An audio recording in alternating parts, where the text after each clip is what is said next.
எல்லாரும் எப்படி இருக்கீங்க? ஸோ இந்த வீடியோவில் நம்ம என்ன பார்க்க போகிறோம்னா ஒரு அழகான ஹேர் ஸ்டைல் எப்படி போடுறதுன்னு பார்க்கலாமா? முதல்ல சீப்பெட்டிக்கணும். ஓகே, சீப்பெட்டிக்கணும் நல்லா நம்ம கோம் பண்ணிக்கணும். ப்ளஸ் சிக்கி இருக்கக்கூடாது, நல்லா கோம் பண்ணிக்கணும். ஸோ நான் ஒரு புதுசாக ஒரு யூடியூப் சேனல் பண்ணியிருக்கேன்.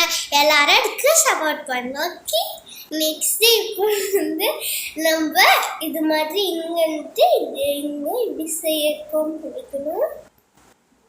ஸோ இந்த ஹேர் ஸ்டைலுக்கு என்னென்ன ஐட்டம்ஸ் வேணும்னா ஒரு ஸ்க்ரன்ச்சி, அப்புறமா ஒரு கிளிப்பு. ஓகே, இப்போ இதெல்லாம் இப்படி கோம் பண்ணிக்கணும். இந்த ஹேர் ஸ்டைல் நீங்கள் ஃபங்க்ஷனுக்கு போகும்போது போட்டுக்கலாம், எங்கே வேணாலும் போட்டுக்கலாம். செம்மையாக இப்படி கிளிப் போட்டுக்கினீங்களா, நீங்களாம் நினைப்பீங்க என்னடா இவன் நார்மலான ஹேர் ஸ்டைல் போடுறாளின்னு தான் நீங்கள் பார்ப்பீங்க. இப்போ தான் நெக்ஸ்ட்டு நம்ம இங்கேருந்து இப்படி ஒரு குடுமி போட்டுக்கலாம். அப்புறம் ஸ்க்ரன்ச்சி எடுத்துக்கலாம், அது இப்படி கோம் பண்ணிக்கணும்.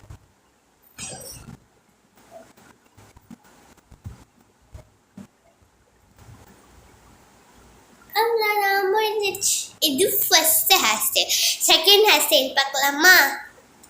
செகண்ட் ஹேர் ஸ்டைல் என்னதுன்னா, முதல்ல இது கொஞ்சம் வித்தியாசமாக தான் இருக்கும், ஆனால் சூப்பராக இருக்கும்.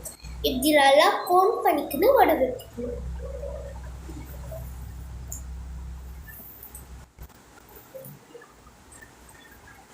வடிவெடுத்துக்கிறீங்களா?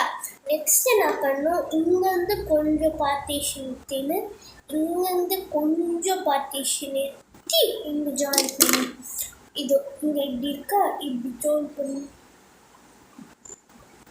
ஜாயின் பண்ணிட்டீங்களா? இந்த கிளிப்பு கொடுத்துக்கணும்.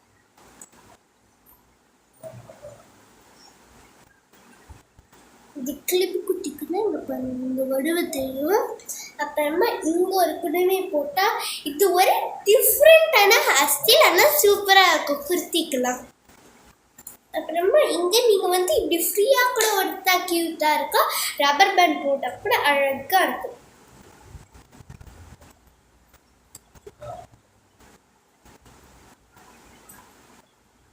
அவ்வளோதான், கம்ப்ளீட்டட். அது உங்களுக்கு எது இந்த ரெண்டுத்தில் பிடிச்சிருந்தா கமெண்ட்டில் சொல்லுங்கள். நம்ம இன்னொரு வீடியோவில் பார்க்கலாம். பாய் பாய்.